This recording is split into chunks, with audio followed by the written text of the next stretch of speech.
Good evening, everyone. I'd like to welcome you to the May 7th, 2026 meeting of the Mayor and Town Commissioners. Can I have a roll call, please? Emily Kleiner, Here, here. Frank Dowling, Augie Pearson. Here. Let the record show you have a quorum. Okay, will you rise for the Pledge of Allegiance? I pledge allegiance To the flag of the United States of America and to the republic for which it stands, one nation, under God, indivisible, with liberty and justice for all. Thank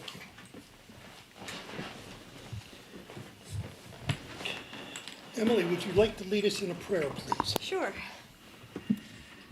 Father, we thank you for this town and the people in it.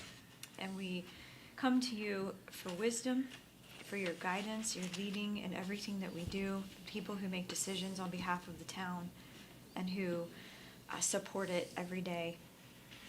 We ask for your protection over our first responders, Lord, and a blessing on every family. In Jesus' name, amen. This evening's meeting is a little different in that our primary meeting topic this week is the introduction of the fiscal year 27 budget.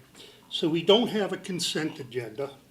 We don't have any public presentations or unfinished business. We're going to get right into the new business, which is the introduction to fiscal year 27 budget. Mr. Town Administrator, will you please take over? Yes, sir.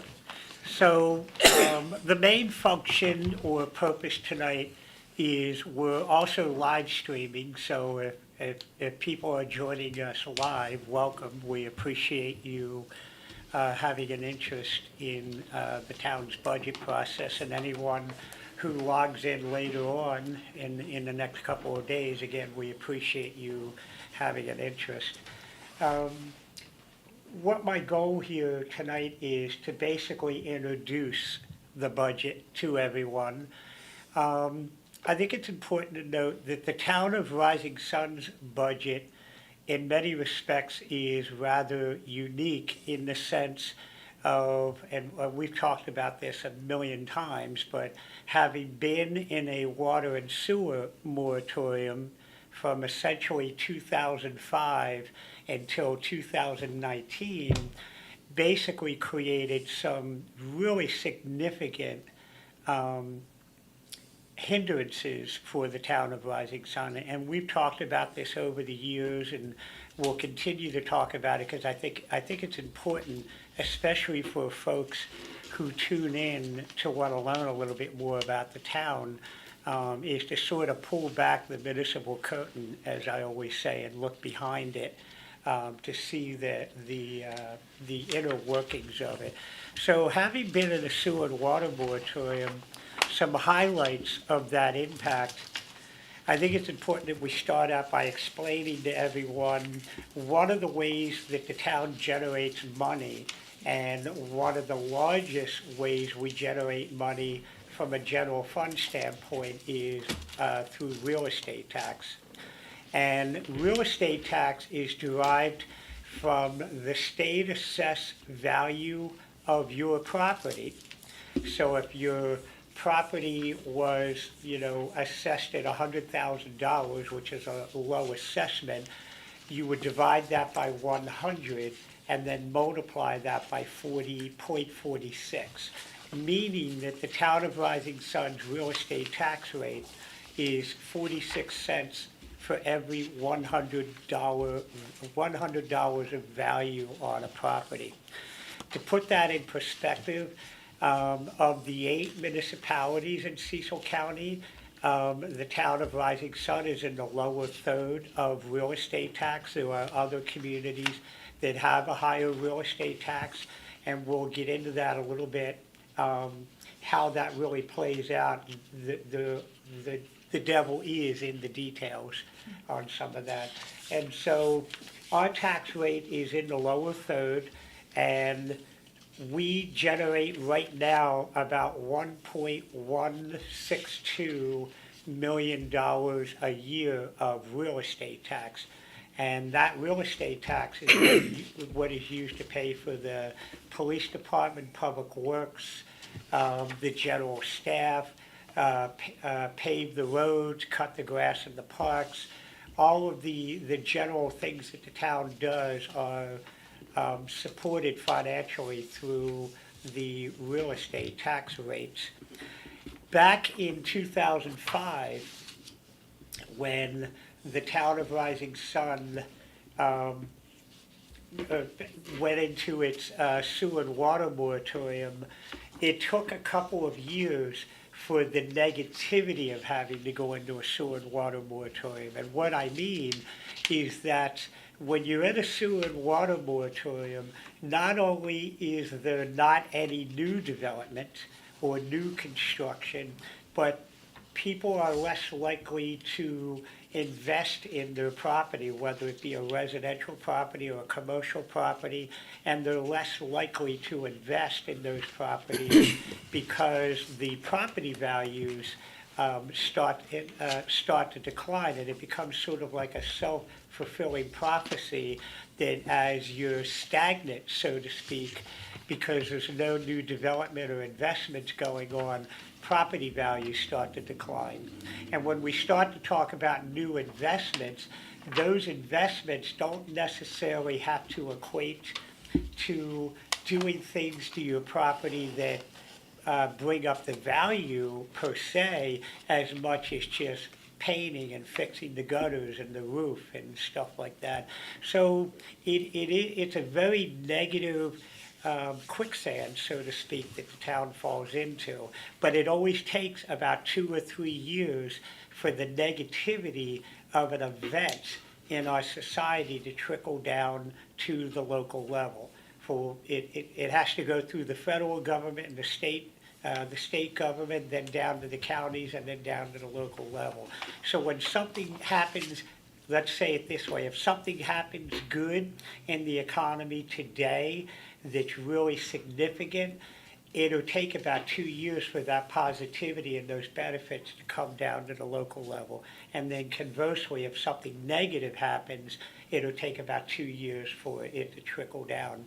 A good example of that is we're all familiar with the housing bubble back in 2008, when the housing bubble, to some degree, was caused by a lot of predatory lending, and banks were in such a fever pitch to sell homes that they would basically have appraisers that basically worked for the bank, so to speak, or got all the business of the bank. And the bank would get those appraisers to go out, and instead of the appraiser saying, Johnny, what is the value of this house, and doing a true assessment value of the house, the bank would say, and let's break it down this way, the bank would say, all right, Mr. Appraiser, I know you appraised the house at $300,000, but we really need to appraise it at a higher level or a lower level so that Johnny can, on paper, afford the financing to be able to buy the property.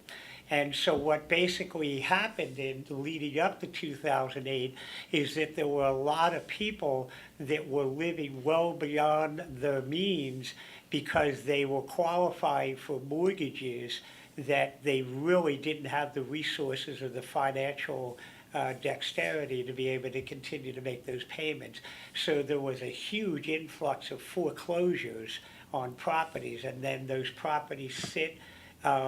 When you have a lot of properties go into foreclosure and they're sitting there vacant, it's like anything else in our economy. Supply and demand is very important. So if you oversaturate the housing market with all these houses that have been foreclosed and they're not moving, then that artificially brings down the value of all the houses at the same time. And so just like all of us get the benefit of the equity in our home if the house was overappraised that you were trying to buy or not appraised properly, and you were over leveraged on your mortgage payment, and then you wanted to either the house got foreclosed on or you wanted to sell the property, you couldn't really sell the property for what you had in it because a real appraiser would come in and do the appraisal the way it actually was or should have been. So my point is, we all know what that did to our economy in 2008. We talk about it being the housing bubble and the recession. Well, it took about 2 years for that negativity to hit communities like the town of Rising Sun. So what I mean by that is in 2010, the total assessed value of all the properties in Rising Sun was $236 million a year. So when you divide that by 100 and then multiply that by the tax rate, at that time, that yielded the town about $950,000 of real estate tax.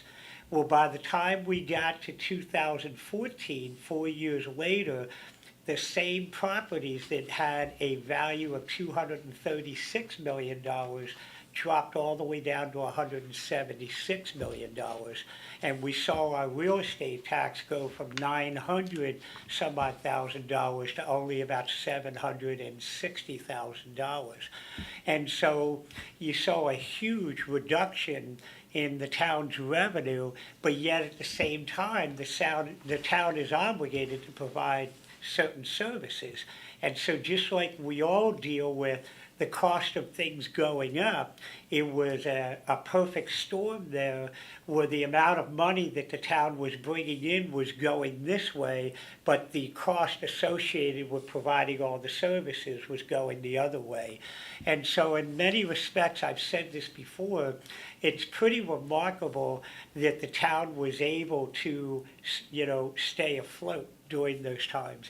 And I always sort of look at it as like an airplane that's sort of going into a crash dive. We were able, a couple years ago to actually pull up, and now we're starting to rise again to where today, as of right now, the total assessed value of our properties is now like $250 million, and that's yielding us $1.162 million.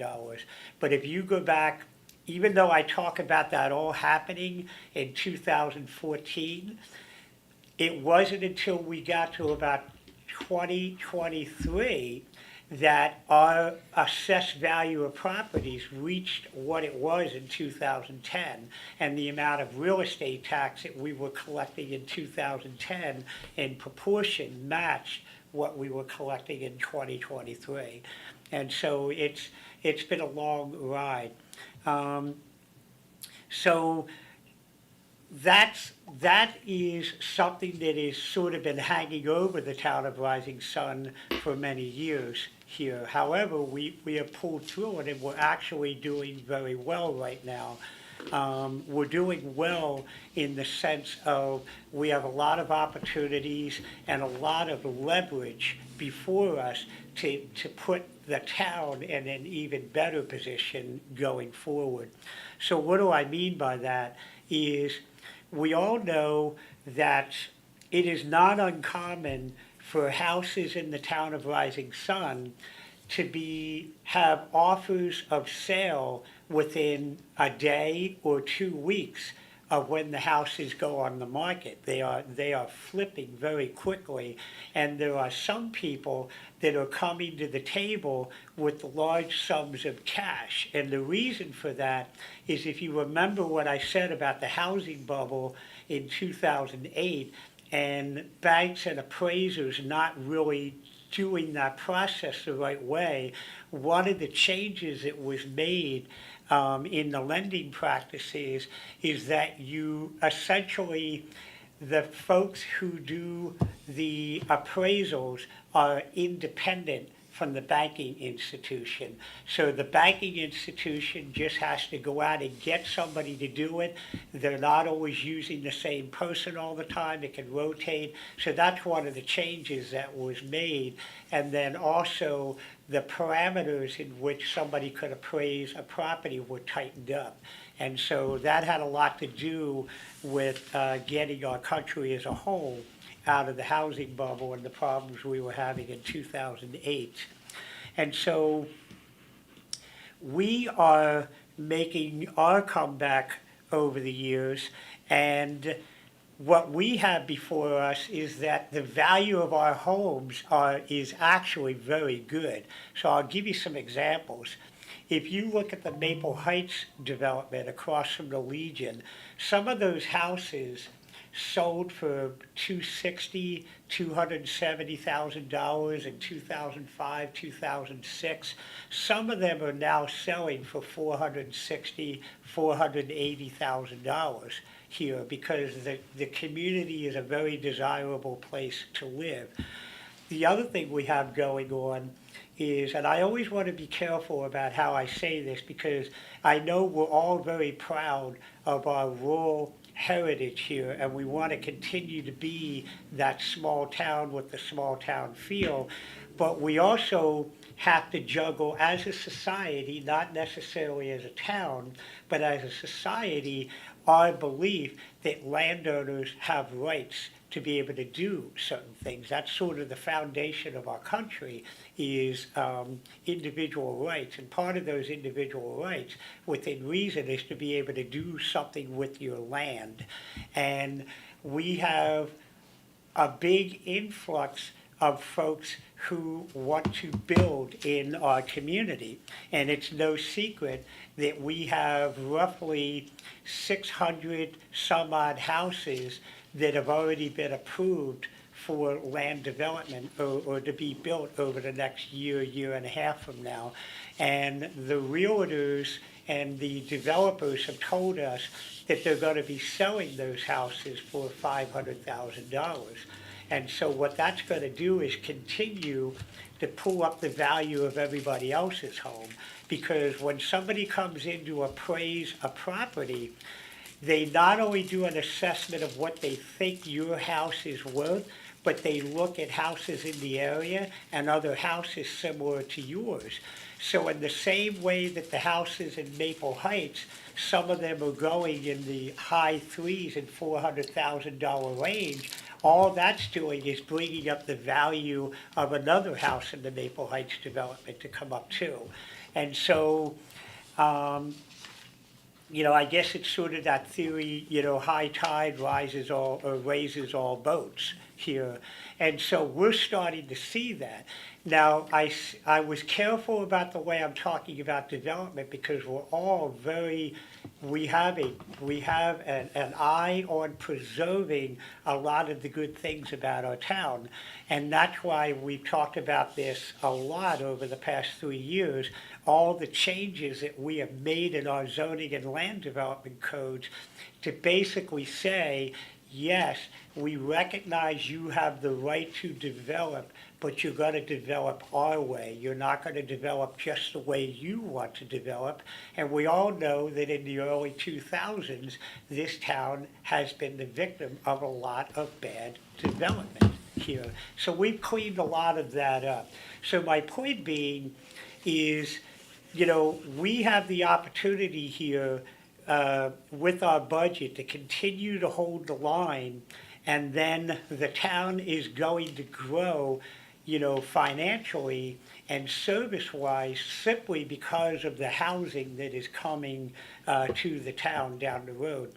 I also want to throw another important point out there. From my perspective as a town administrator, and I've said this a couple times, I can finally see a value in the sewer and water moratorium that the town went into because it forced the town to learn how to operate with basically nothing without cutting significant services. So we've talked about this in the past. The town of Rising Sun, out of the other incorporated towns, the town of Rising Sun and Elkton are the only communities that provide police, building inspection, and now we're actually doing our own stormwater management.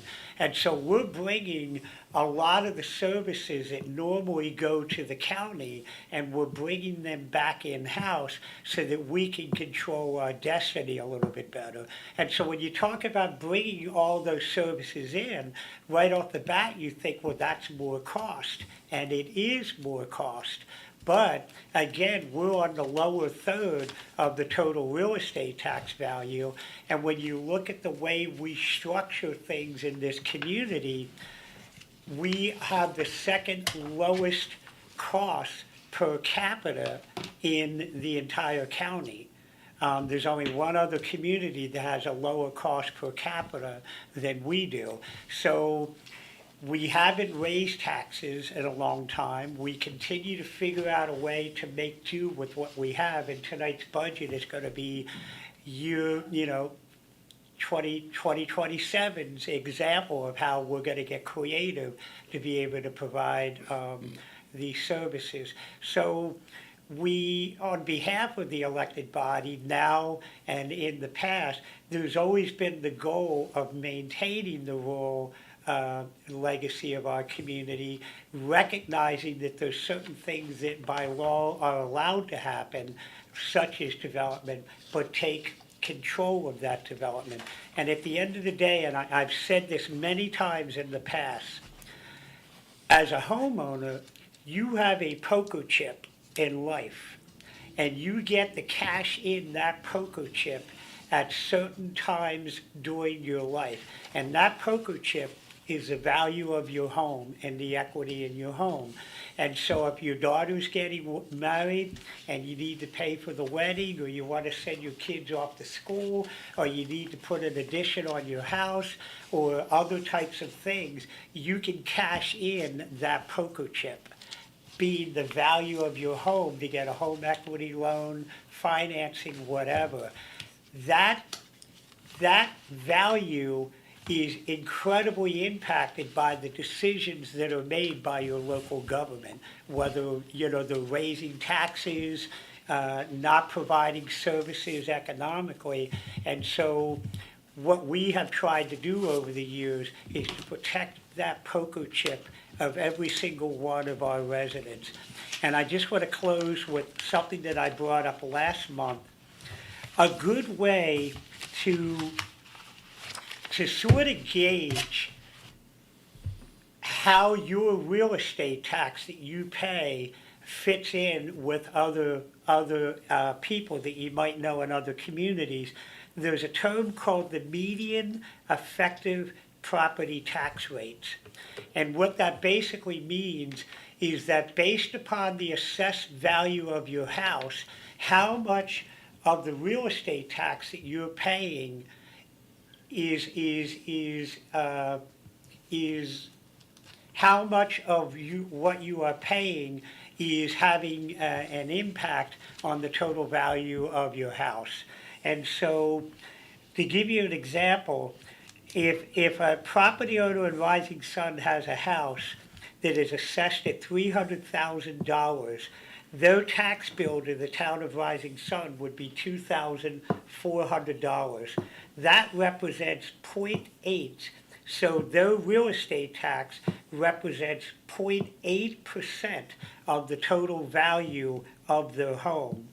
And when you look at how that is in other geographic areas, Cecil County is 0.89%. The state is 0.95%, and nationally it's 0.92%. So we are sitting at 0.8, and everyone else around us is higher in there. So that's a good barometer of how much real estate tax you're paying compared to the value of your home. That again goes back to protecting the poker chip of people. And I've been saying that for many years. So that's sort of an overview there. And so as we go to get into the budget itself, there's a couple things that people need to also keep in mind, is that when we as individuals experience negative things in the economy, it can be exemplified 10 times over for the town of Rising Sun. So over the summertime and into the fall and into the winter, everyone was rightfully upset about the cost of electricity. And people saying, wow, my bill is normally $200-300, it was $500, it went up. Well, imagine operating a wastewater treatment plant that's operating on three-phase power. And when I talk about us, doing more with less, we don't balance our budgets with big surpluses. We're not in that position to be able to do that. So if your electric bill is going up a couple $100 a month, imagine what's happening at our wastewater treatment plant and things like that. And when we're all struggling with the price of gas the way it is now, multiply that out on the fleet that the town of Rising Sun has. And when you're in a bigger community that has more surplus, those anomalies are not really going to impact you. You can absorb them. When they happen in the town of Rising Sun, it gets our attention. And so that's one of the things you're going to see in this budget. So I want to change it up a little bit from the way I've done it in the past. I usually start with the general fund. I'd like to start with the water fund itself. And let me move this over to the screen. So when we talk about the type of funds that the town uses to provide the services, at the top of that pyramid, there are two descriptions that you need to understand. One is general funds, and then the other one is proprietary funds. And proprietary funds are essentially when you declare that you're going to charge a specific service charge for a specific type of service.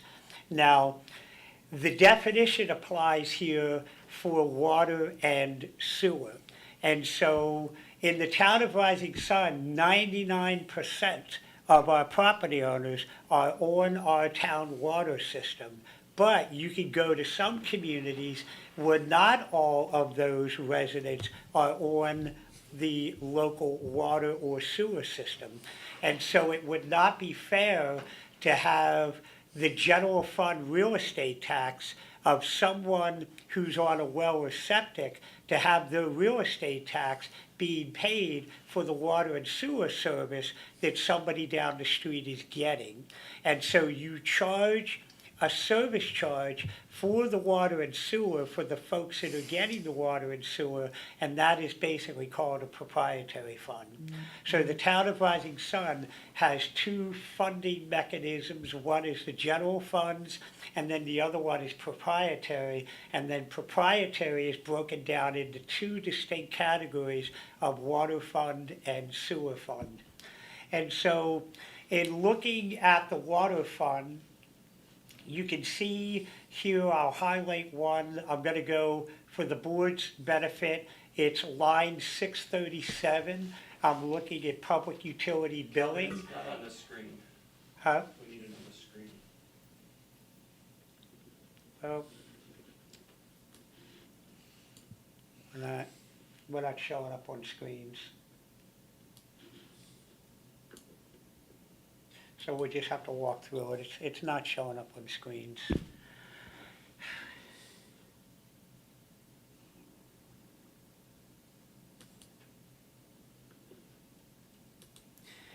I don't want to delay, I'll keep moving here. So on the water side, you can see where in fiscal year 25, which is the first column of numbers in it, we brought in $998,265 of water.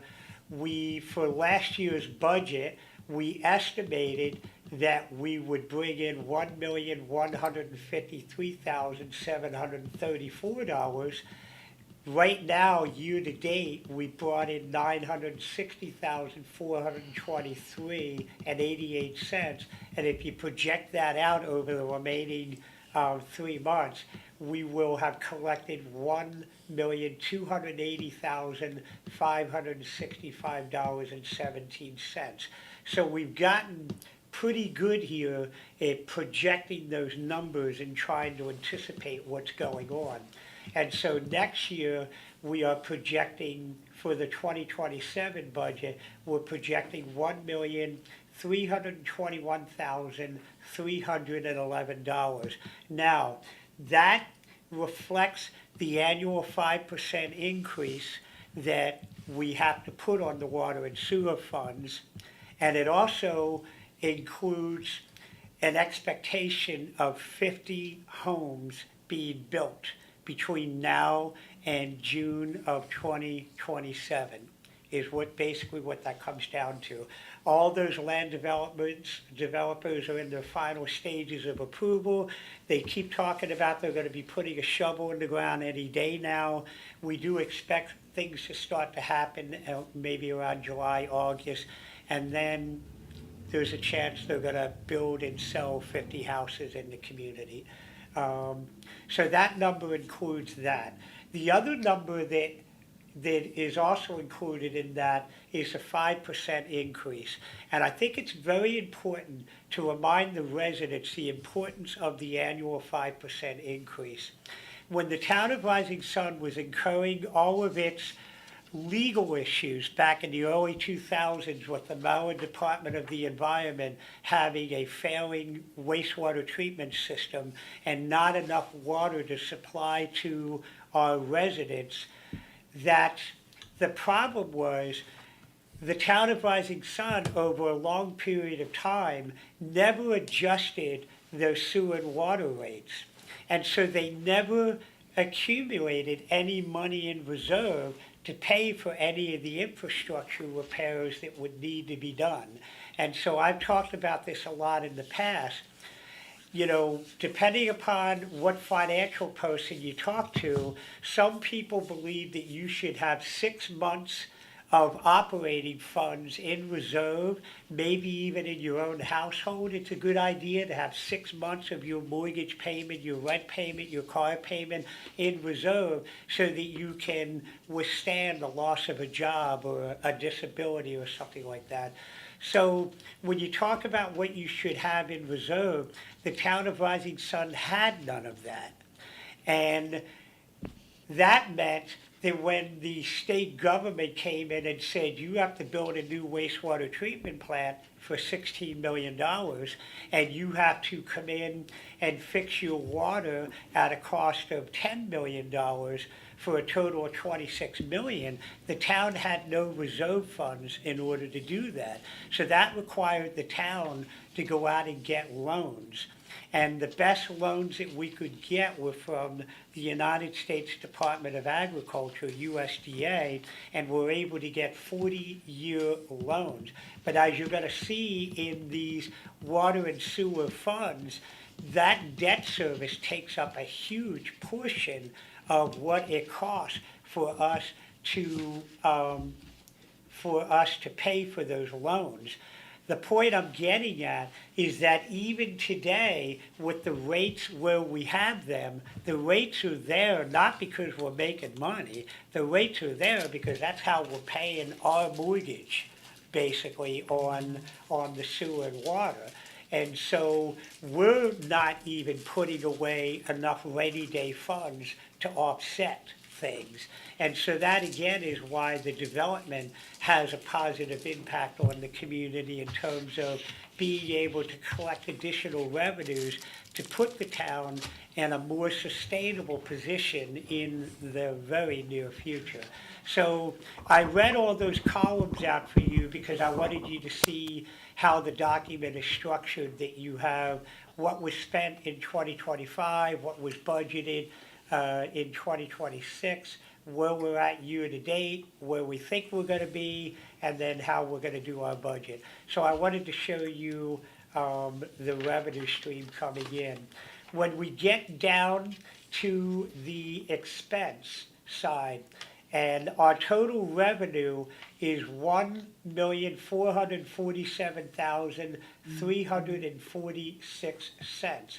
But when you go over here to USDA loan interest, we're paying, on the water side, we're paying $95,770 a year on the interest on the loan, and the principal payments on the loan are $174,394, and that's just those loans. We have other loans related to the water side that we're still paying off. So within our water fund, we have a lot of stuff that's just the cost of doing business. You know, fixing water lines, getting our public works people the equipment they need to be able to fix the water lines, skid steers, backhoes, dump trucks, pickup trucks, lawn mowers to, you know, cut grass. All that stuff is built into there. And so when you scroll all the way down to the bottom, our projected expense is $1,908,000. And our budget, and I think we have a math. No, you have to take out your depreciation. Yes, that's right. Our expense is $1,908,000, but in government accounting standards, when you are doing your auditing and your financial reports on your proprietary funds, you have to show depreciation of your infrastructure and things that you own. So when you look here, we have a depreciation that we have to show on our financials of $538,995. That is not a cash item, meaning when we do our budget, a little bit different than what maybe some other finance people would do in bigger organizations, because our margins are so tight, we pretty much do a cash in, cash out budget. But we're still required to show the depreciation in there. So even though I'm saying that our total expense is listed at $1,908,992, when you roll the depreciation out of that, it drops the expense down to $1,369,997.11. So when you're looking at it from cash in, cash out, we have a hypothetical surplus of $77,348.89. Now let me give you, the commissioners, a little bit of insight in here also, that money is already spoken for, if it makes sense, because for many, many years, the water and sewer funds were not able to pay back the general fund for what the general fund paid for. So the easiest way to describe that is when you're doing payroll for your employees, you don't want to be handing them 3 different paychecks. One for the general fund, one for the water fund, one for the sewer fund. You give them one paycheck that comes out of the general fund. You track what the water would have to pay in salaries, but the general fund has typically been front-loading that. And over the years, the water and sewer fund have owed the general fund at many different times hundreds of thousands of dollars, which messes up your books to some degree when you go to do auditing, because you have all these monies that are owed to the other fund. Judy and her staff have done a great job of finding the avenues in here to be able to pay the general fund back. So the water fund used to have a very high balance due to the general fund. We've gotten that down to $21,000 now, but over the next 3 months, it'll grow a little bit again, and it'll probably be up to around $60,000. So when I talk about the $77,000 surplus, okay, that at some point in time has to be used to pay back the general fund to make it whole. So the bottom line is we have a net positive gain in the water fund of $77,348.89. On the sewer side, our expected revenue on the sewer side is, and I'm looking for your benefits, of it would be right between row 729 and 730. The expected revenue is $1,443,035.00. If you go up to row 725 and you look at the sewer billing, in 2025, we actually received $936,000.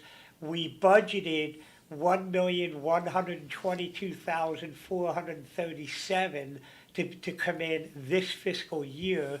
Year to date, we're at $935,999.90, and that tracks to bring in $1,123,199.88 by June 30th. So we pretty much have exceeded what our revenue projection was. And so then when you slide over more and start looking at what we're budgeting for next year, we're budgeting $1,178,890. It's only a roughly 50 some odd $1,000 increase. That increase is born out of the 5% increase in the sewer rate, and it also projects 50 new homes being built and them paying into the system also. So you can see the numbers are conservative, and I think that's why we're successful in matching our budget projections, because we try to be very conservative because the margins are so tight. So when you get down to the expense side, if you go to row 740, you will see that we are paying $245,532 in interest to USDA for the water line. And then we are also paying $270,932 to USDA for the principal payments. So we're just over $500,000 on a $1.4 million revenue. So right off the bat, that shows you how much debt the town is paying in those areas. Going down through the budget, we have, again, the same miscellaneous things that we cover, some basic equipment upgrades. We are starting to invest in some equipment replacement at the wastewater treatment plant. We are looking to purchase some redundant pumps and blowers and stuff like that, so that when something goes down, we have something on the shelf. So when we talk about rainy day funds, you can also equate that to sort of like a rainy day thought process on your equipment. So again, even though we've been holding the line, we're still finding ways to put backup equipment on the shelves at the same time, so we don't have an issue.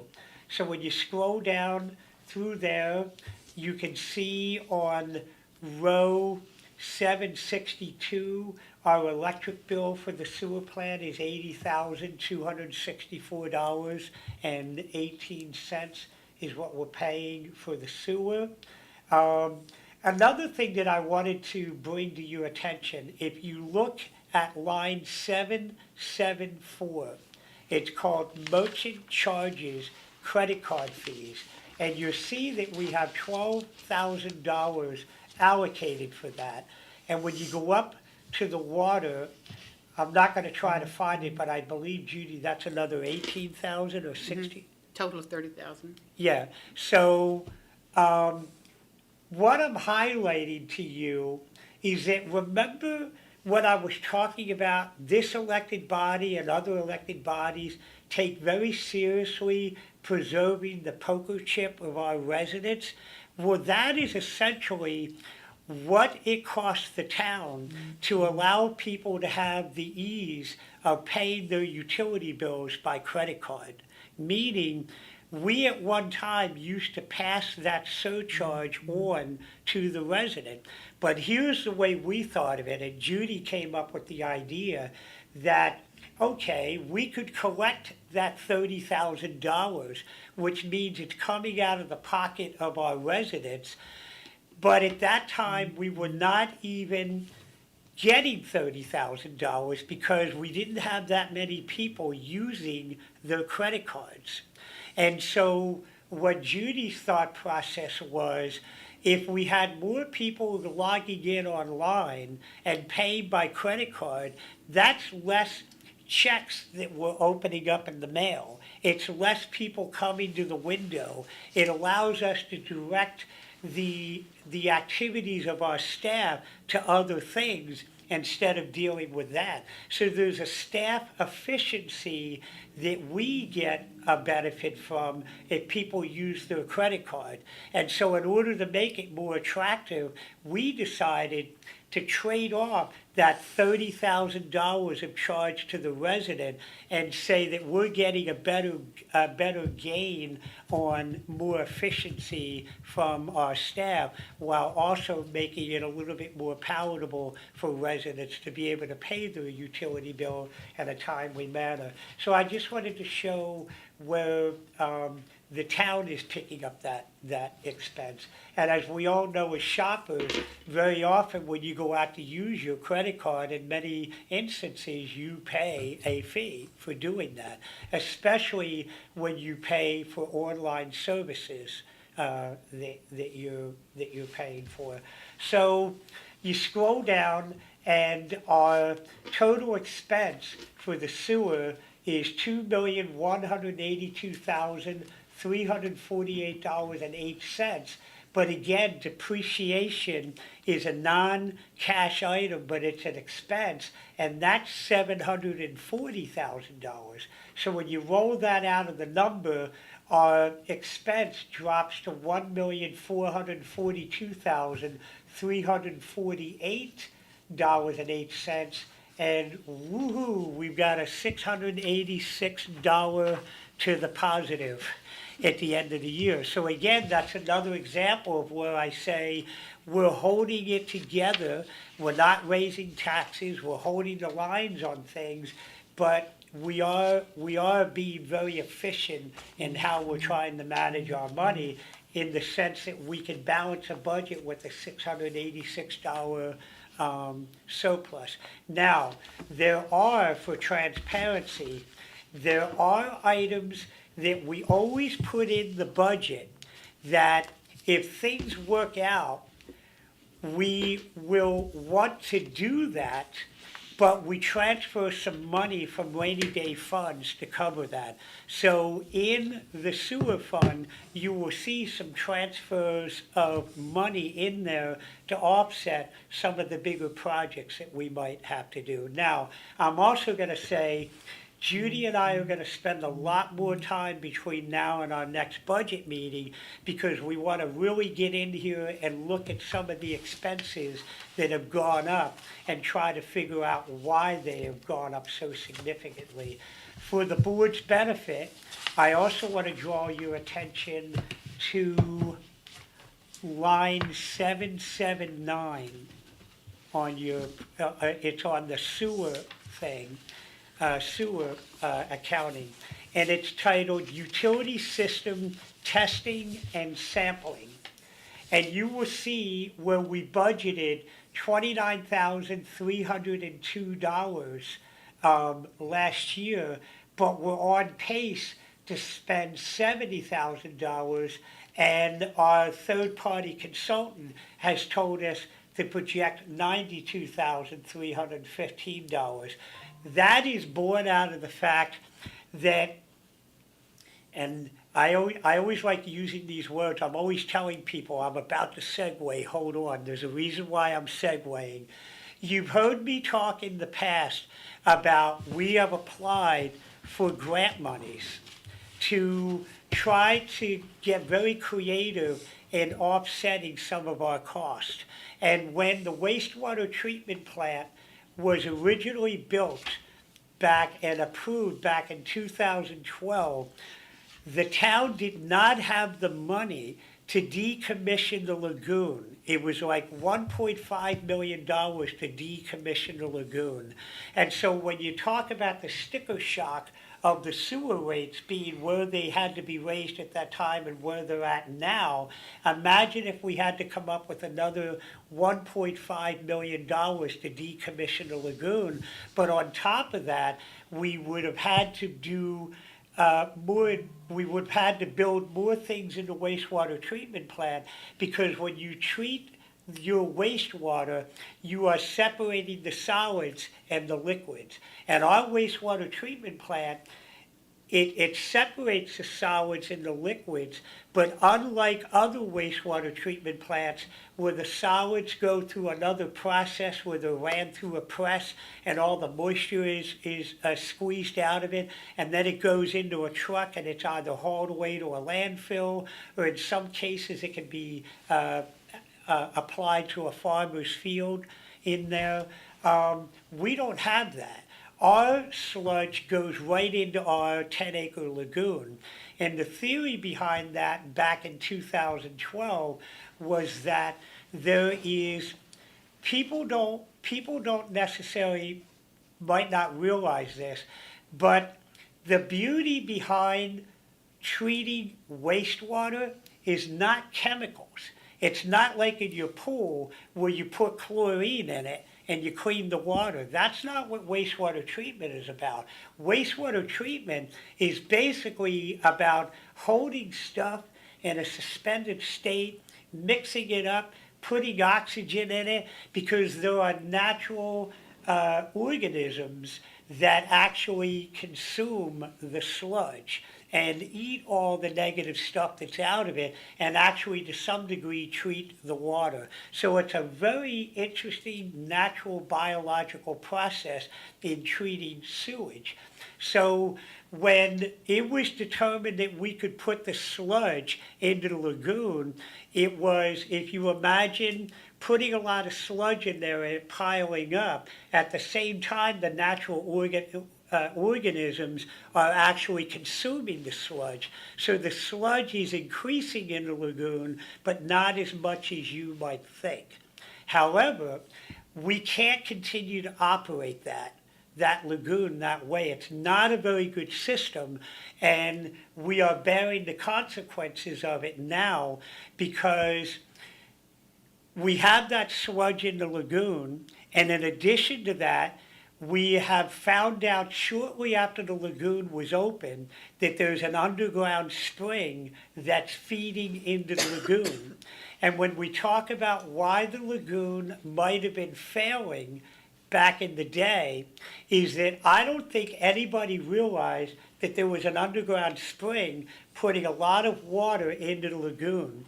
And when I talk about wastewater is about, to some degree, suspending things for a period of time, a lagoon is even more a bare basic system, where the sewage just comes in on one end of the lagoon, it goes through some baffles, it just flows at its leisurely old pace around, and if it, let's just say that hypothetically a good operating lagoon would hold one water molecule for 50 days in the system before it went out the other side, giving the natural process the ability to treat that molecule of water.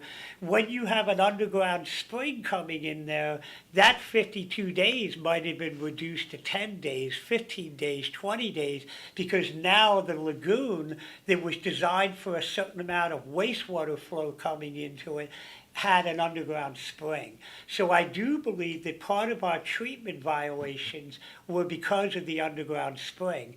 And nobody realized that until we built the brand new wastewater treatment plant and had to block off the lagoon so it didn't flow into the stream. Well, within about 10 days, the lagoon was ready to overflow. And it was because of the underground spring. And so that means that on a regular basis, we have to pump a large volume of that really nasty water in the lagoon back up into our wastewater treatment plant.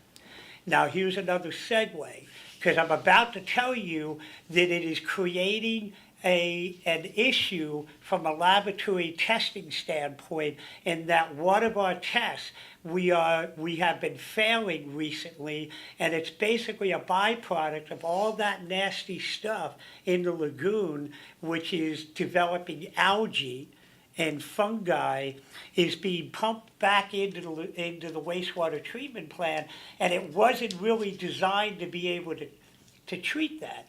So we have instances where we are putting it out into the stream and we're struggling with our test as a result. And so when that came to our attention, we've had to double and triple up on the amount of testing that we're doing. So I just wanted to explain to you with all of that why we're going from $29,000 to $92,000. Now, I talked about all the grants that we're applying for the decommission the lagoon. That is the answer to the issue, is to decommission the lagoon, get a belt filter press, get that out of our hair. The beauty of it is, instead of us going to the resident for the $3.5 million to do that, which is what it would have been years ago, we now we're basically in the final hurdle of getting money from FEMA to pay for that whole decommissioning of the lagoon, building a new belt filter press, and the other thing that we're getting funding for is the MS4. And I've talked about that ad nauseum in the past. It's an unfunded mandate from the EPA down to the state that we have to reduce our nutrient footprint of things that get into the waterways that affect the aquatic life. And we figured out a way and said, hey, if we decommission the lagoon, we solve the issue of not having to have the sludge go in there. We solve the issue of it affecting our treatment quality.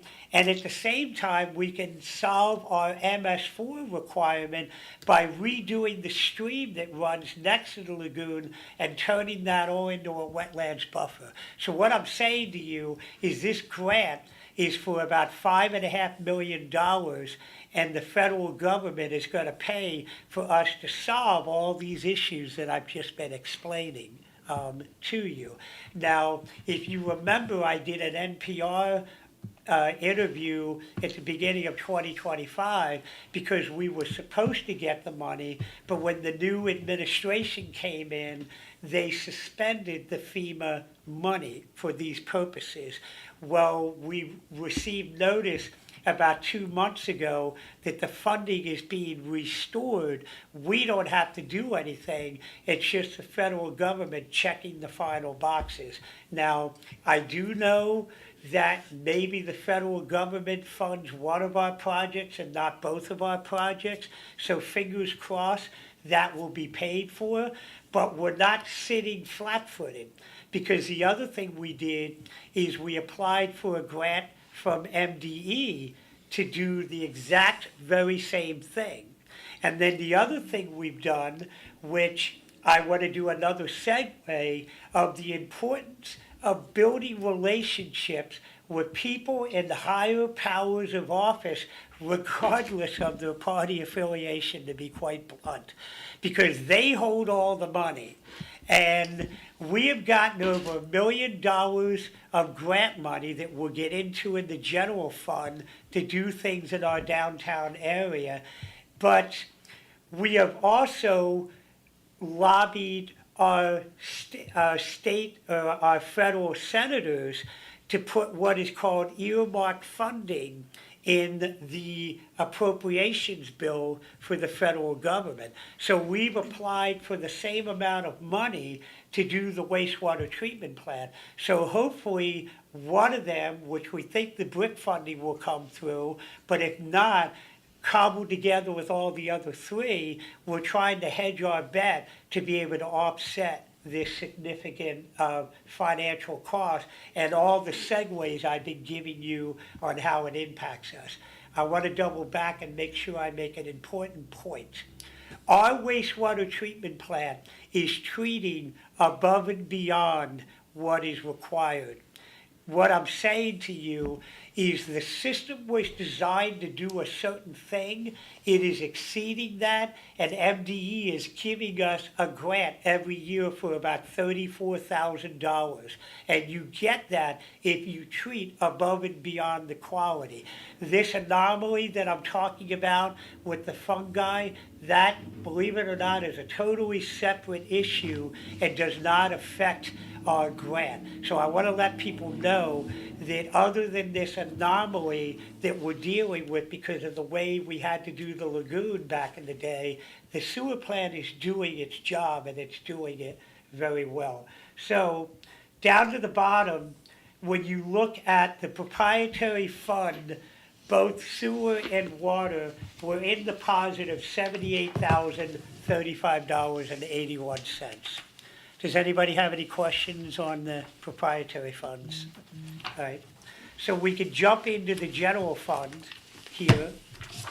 And what I'm gonna do is I'm gonna take you all the way down to the bottom because it's always about the bottom line. And at the bottom of the document here, you see that the general fund's revenue is $3,581,382, and our expenses are $3,575,451 for a surplus of $5,931.00. I need to apologize to them. I see they're looking for that. That in printing did not open the cell wide enough to print that number, and I apologize for that. Oh, okay. I didn't catch that. Okay, so that's what we're in the positive there.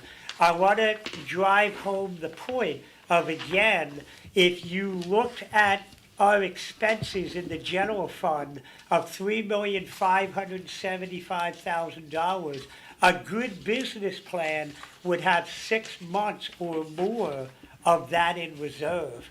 We don't have that. And we're always balancing the budget with a $5,900 surplus. And anyone who has tracked our budgets over the last 10 or 15 years, I think maybe the highest we ever had was a $16,000 surplus at one point. We're always within those margins, but we keep the lights on and we keep the services flowing at the same time. But again, the glass is half filled, it's not half empty, because we have all this new investment that is looking to come in to the community. And at the end of the day, all of this is a benefit to our residents because it keeps the value in their homes, it keeps more money in their pocket, and that's what our goal is to do. We're a conservative community, and we continue to try to operate that way. So let's look at some of the salient items here. I'm not going to go through all the line items, but I want to point out a couple things that we are sort of relatively new expenses that we have to account for. And we have a bare bones budget. Let me first double back and talk to you about staffing. The budget has the hiring of one additional police officer.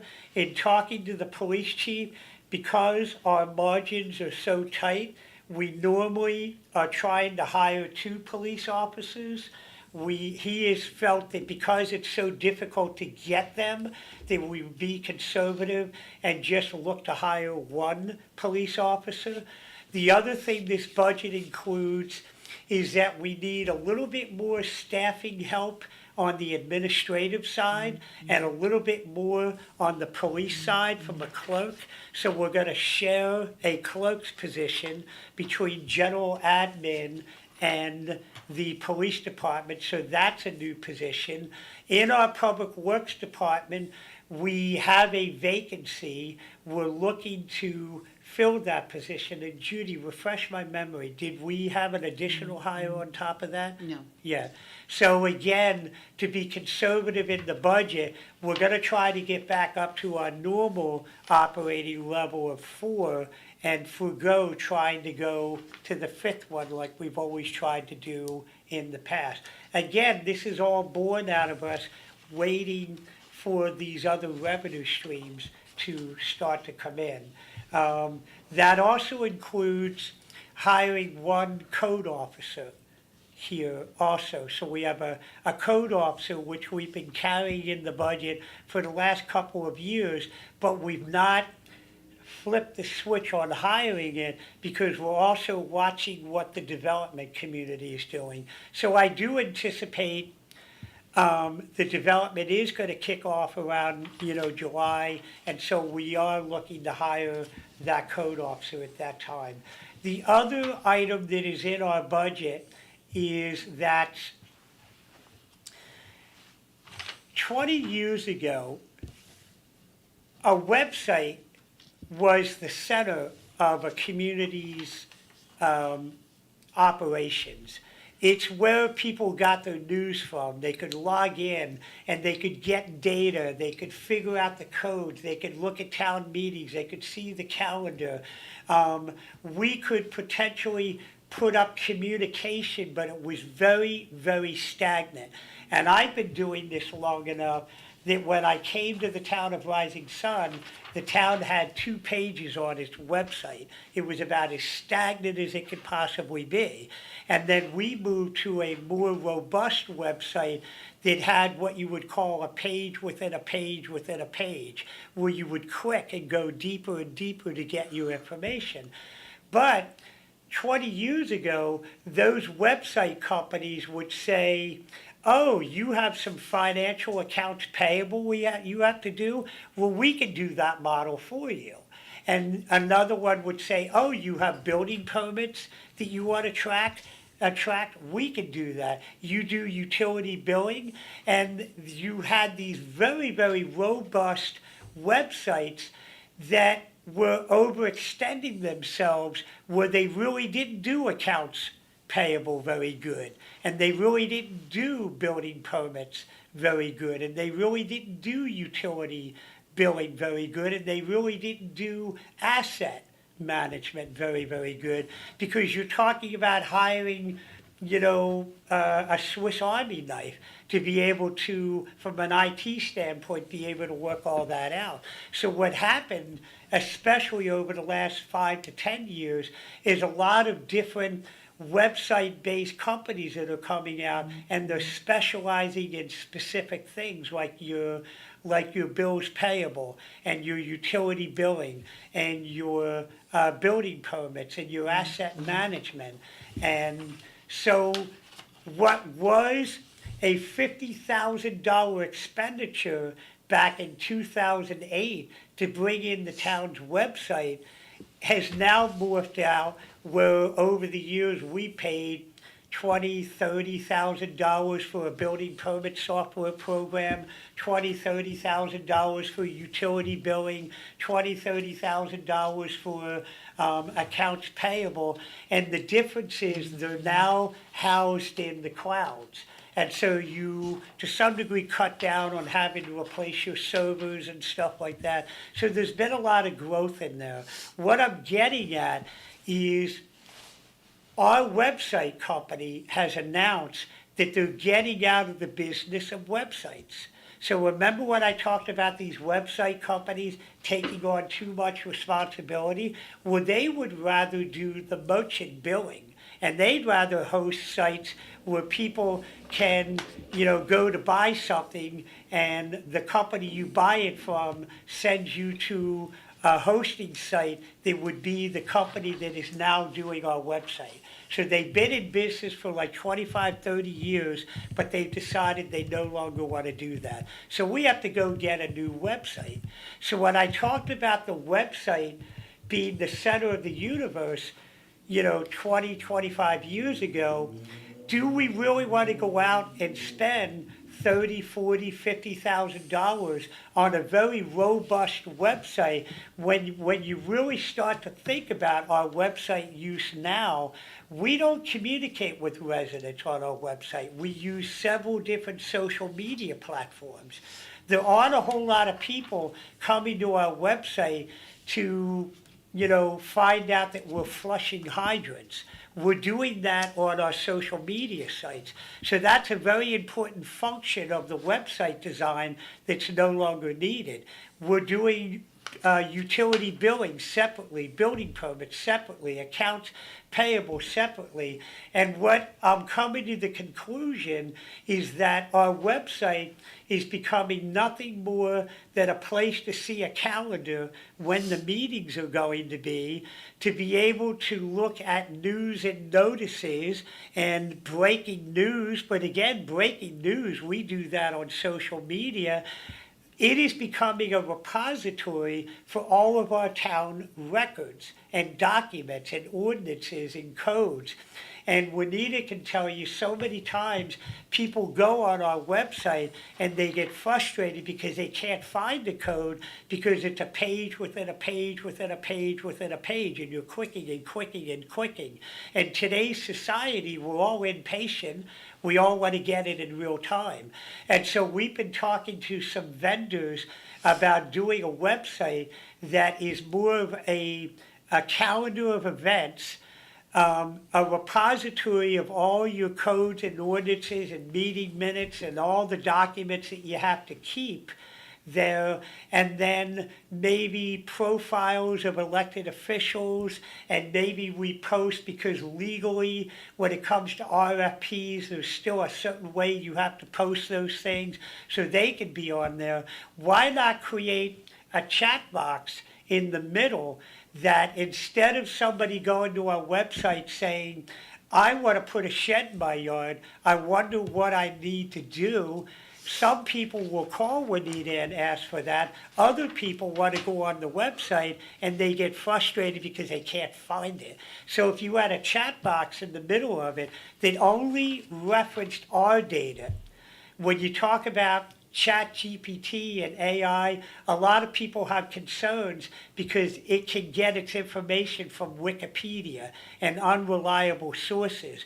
You can create your chat box to only get its information from what you give it. So it would basically look behind the municipal curtain and go in. And so imagine all of our codes and ordinances and meeting minutes and meeting videos being in this room in boxes.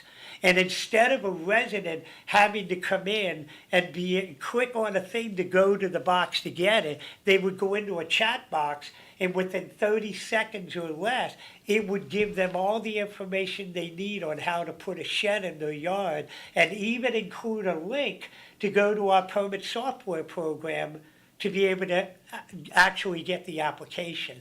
So the point in all that is that we have the ability, and it's what we're researching, and getting a new website and not spending a whole lot of money on a whole lot. It's more user-friendly and may have an AI-type component. So the way I'm sort of joking is that we're trying to be somewhere between GoDaddy.com, build your own website, and the bells and whistles $50,000 website. We're trying to find that happy medium. And so that's a new expense in here that we have. We're also doing the same thing for our permit software program. Our permit software program has not worked out the way we wanted it to. We get a lot of resident complaints about it. It's not the most user-friendly system, and so we're going to get a new software program that actually has an AI feature built into it. And so what that means is when somebody applies for a building permit, the AI can look at the application based upon the information we tell it to look for, and it can tell the person, you can't submit your application because you need additional information. And then conversely, when it comes to us, it can already go through a search and say, this doesn't meet code requirement. So that when the code officer goes to look at it, it can give an itemized list already that says you need more detail or it's not meeting code requirements, which is what a code officer does when somebody submits a building permit. We mark up the plan saying, your stair risers are 9 inches, they can't be any more than 7 3/4 inches. You don't tell them to redo everything over again, you just mark the plan up to tell them you have to do it this way. AI would be able to do that, so that's an additional expense. And I'm sorry that I can't show you this because our monitors are not working right here, is that we also came across a company called See My Legacy. And it is a company that creates a community engagement platform. So let's take a look at what that looks like. So we have Winterfest. And in the past, we've had signups for carriage rides. In the past, we've gone around and tried to get people to donate to help support, because you're going to see in the budget, some of these activities cost the town upwards of $30,000, $50,000 some odd $1,000 to do these events. I want to segue for a second. When I talk about where we were financially back in 2014, 16, 18, 20, whatever, we were not doing these types of events. But yet we've managed to figure out a way to make a $30,000, $40,000, $50,000 investment in our community that makes our residents feel good about being in the community without having to raise real estate tax. So I just wanted to segue into that. The other thing we're always looking to do is to get volunteers to be able to do that. So this community engagement platform has a way of people being able to access information on our Winterfest. And they could go in on their desktop, their cell phone, and they could register for the carriage rides. And they would be given an electronic ticket. And I'm going to give the example of anyone who's ever bought tickets to the Orioles. You might be using the MLB app, and you buy it on MLB.com, and they send you an electronic copy to your a QR code to your phone, and when you go through the turnstile, you scan it, and that's how you get in. You don't have a paper ticket. So this platform gives us the ability to start doing things like that. Here's one for people to consider. The town, again, in trying to give benefit to our tax-paying residents, has a dumpster day. And we pay to have the dumpster. I'm just raising the question. Is it fair that anybody in and around Cecil County can come and dump in that dumpster on dumpster day, but they're not a tax-paying resident of the town of Rising Sun? So they're not even paying towards the 1 or 2 dumpsters. And I know it's not a lot of money, but in a situation like this, this application would give us the ability to advertise for the dumpster day, ask people to register. It would register, we'd be able to see that they're a town resident, and they would show up at dumpster day with their QR code saying, I'm a town resident, and they don't pay the dump. And if it's someone who doesn't live in the town and they still want to dump, they would pay a $10 fee or whatever. And so there's all kinds of different programs, whether it's Winterfest,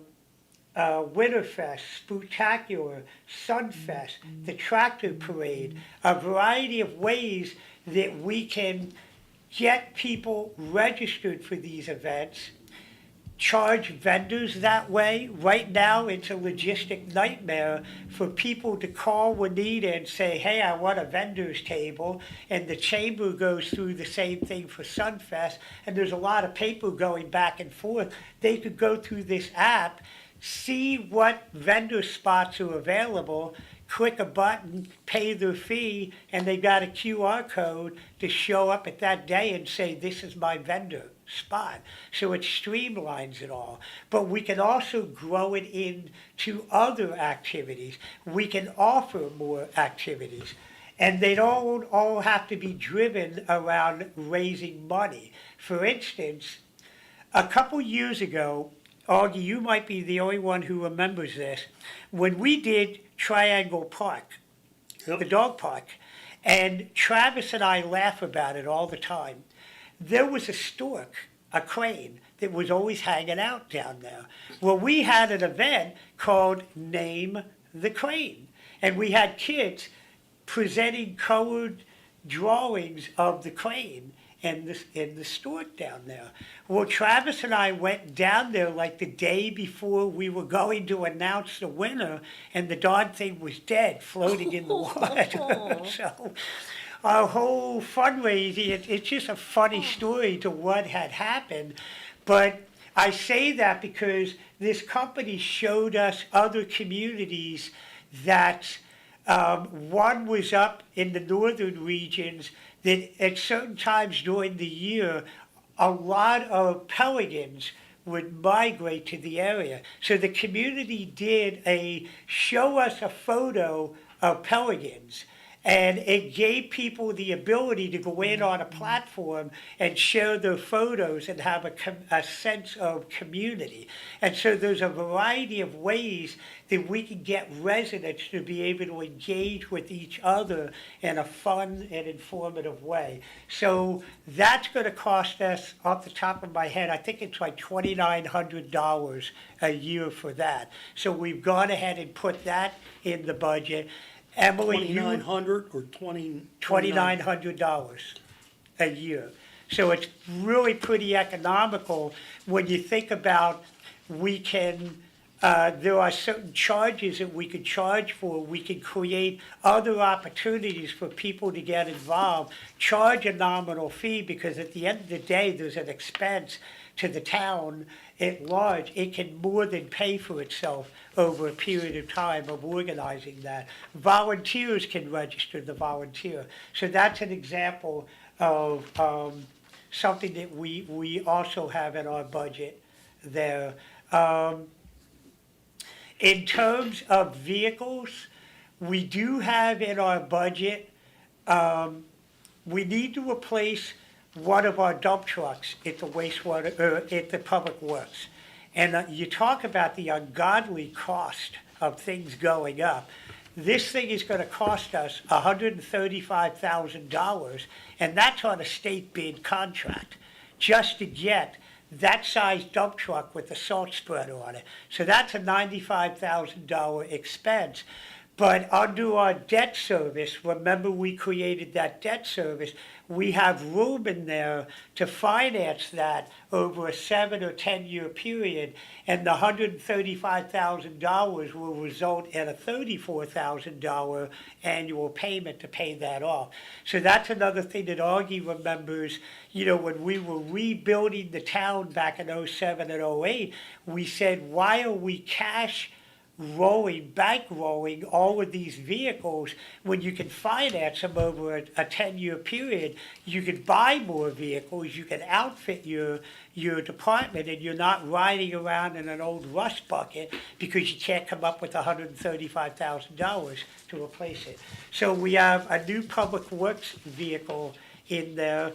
The other thing that we are budgeting for, and this is more in the water fund, I should have brought it up in the water fund, is to repaint the water tower. We all know the water tower is really starting to show its age. But in addition to that, there are other things that it makes sense for us to do. It's not always necessarily a regulatory requirement, but it just makes sense for us to do it. And so there are different annual maintenance things that we can do with that water tower to spread it out. So we're negotiating with one or two companies here for about a cost of $60,000 a year over the next 15 years, we could get a sizable chunk. I think it's going to end up being about $600,000 to go towards repainting the outside of the water tower, which right now is sitting at about $130,000 if we wanted to just go paint it right now. And then if we were to go on the inside and sanitize that and clean it and repaint that on the inside, that's $370,000. So we would be looking at an out-of-pocket expense of every bit of $500,000, where we could go into this 15-year plan and pay about $650,000 and get all that stuff done now and finance it over a period of time. So that's reflected in the water Kelvin, fund I think you ought to also. explain the purpose of the water tower. Okay, Even though we have a water supply coming in from Chester Water, yes, explain the reason why we kept the water tower, and also the fact that the water tower does generate some revenue from its antennas. yes, from the cell phone towers. So the reason why you have a water tower, one of the primary reasons why is, imagine, a 10-inch pipe coming into the community, and the pipe, or a 10-inch pipe coming from the wells, because that's what we used to have before we went to Chester Waters. We had wells. If you had a pipe coming from the well rupture, well, then your residents don't have any water. And so the water tower is supposed to give you a day to 2 days of supply in reserve, so that if you have a problem with your water system, that you have water available. So that's one of the primary reasons for it. The other, and getting in the weeds for it, is that water doesn't stay drinkable for long periods of time. So back in the day, you used to put chlorine in it. Now they switch from chlorine to what is called chloramines, and water has about a 7 to 10 day shelf life in when the chloramines dissolve, and now you have the risk of getting water that's contaminated in it. So by having a water tower with a mixer in it, you can mix that up, and if need be, you can even inject additional chloramines into the system. We don't need to do that right now because our water runs through the system within that 7 to 10 day period. So that's the reason for the water tower. And as you suggested, we also lease space off the water tower to a cellular company. To give you a point of reference on that, I've never been a big fan of the lease agreement that the town signed 25 years ago. I don't think it favored the town at all. We're in the process of redoing that lease agreement to bring a lot more revenue into the town than what they're doing. I'll give you an example of that. It is not and I don't want to say we're unique, but it's not uncommon for cell tower companies to come in and say, we want to lease space off your water tower, and we're going to increase your revenue 5%. But they do the 5% increase every 5 years. So you're really only getting a 1% increase in your revenue. That's not reasonable. And most communities are going back to, that has to be an annual increase here. So we're in the process of pushing back on the carrier there to say, no, we're going to do a new lease agreement. The other thing the carriers have a habit of doing is, when you look, and I can't remember some of the names, but when you see some of the commercials on TV of the really cheap cell phone companies, it's because they lease space off the major cell phone carriers. And the cell phone carriers carry all the overhead of the towers and everything, and they just charge like a rent space to the cheaper carriers.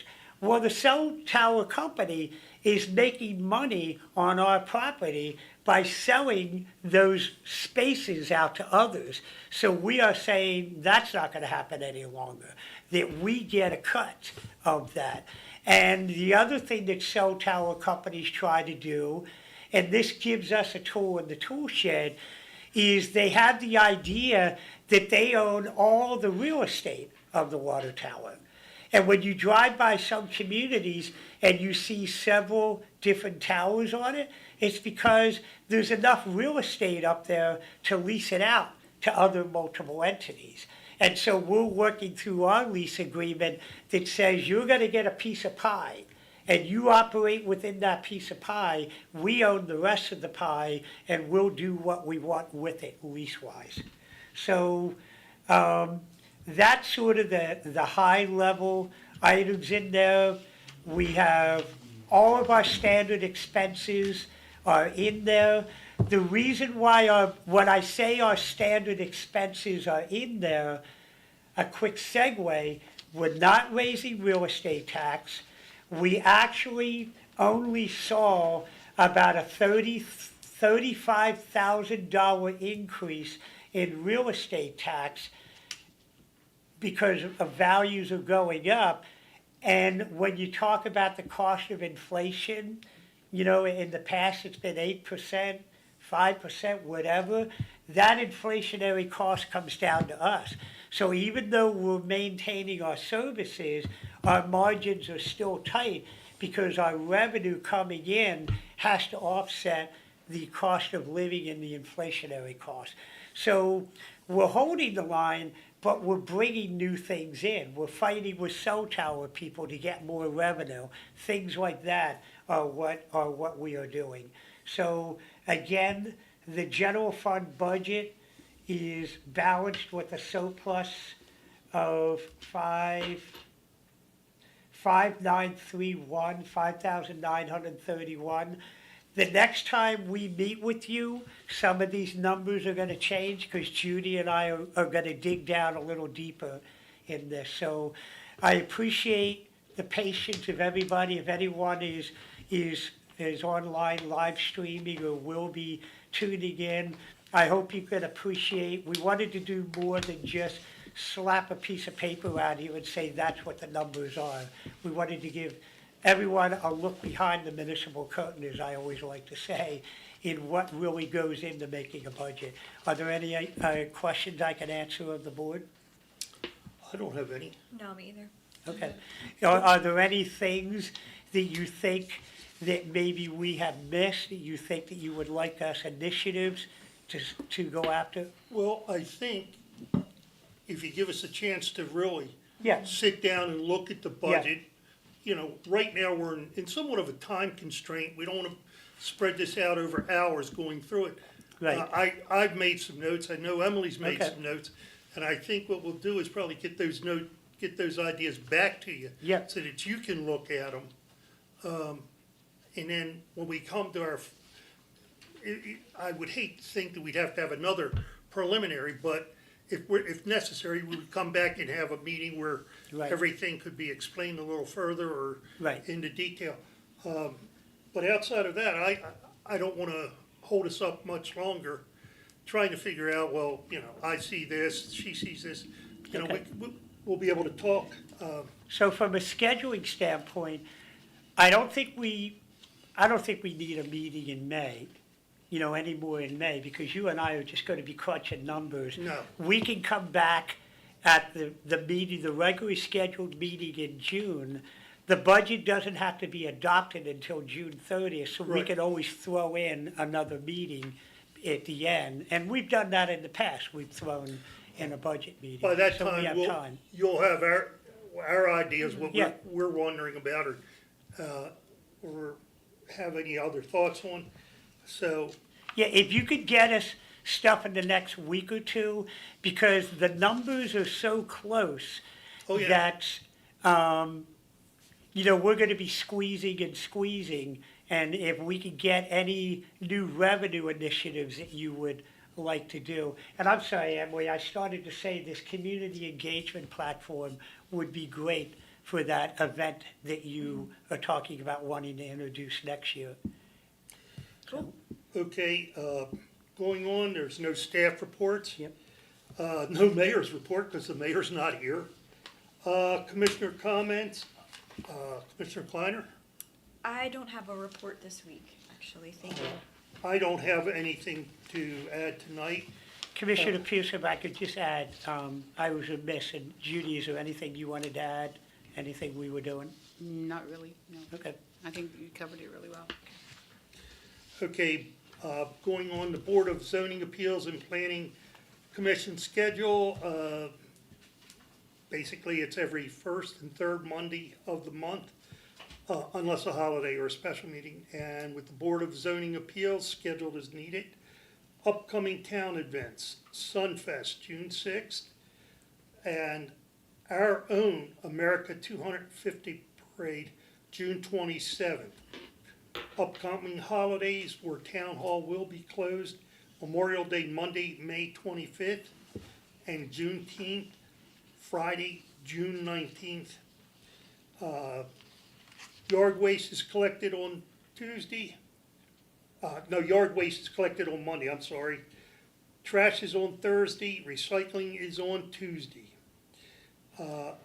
Unless you or I have anything else, Commissioner, I would just say we are having our regularly scheduled town meeting that next was Tuesday. the next thing that was Okay. about, we are going to have Yes. a town meeting on Tuesday. Yes. Where the agenda will be dealing with new Yes. business, going back to the regular format that we would normally use.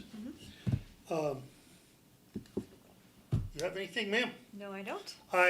The meeting's adjourned. We don't even have to take a vote because it's Yeah. just the two of us. Yep. Thank you.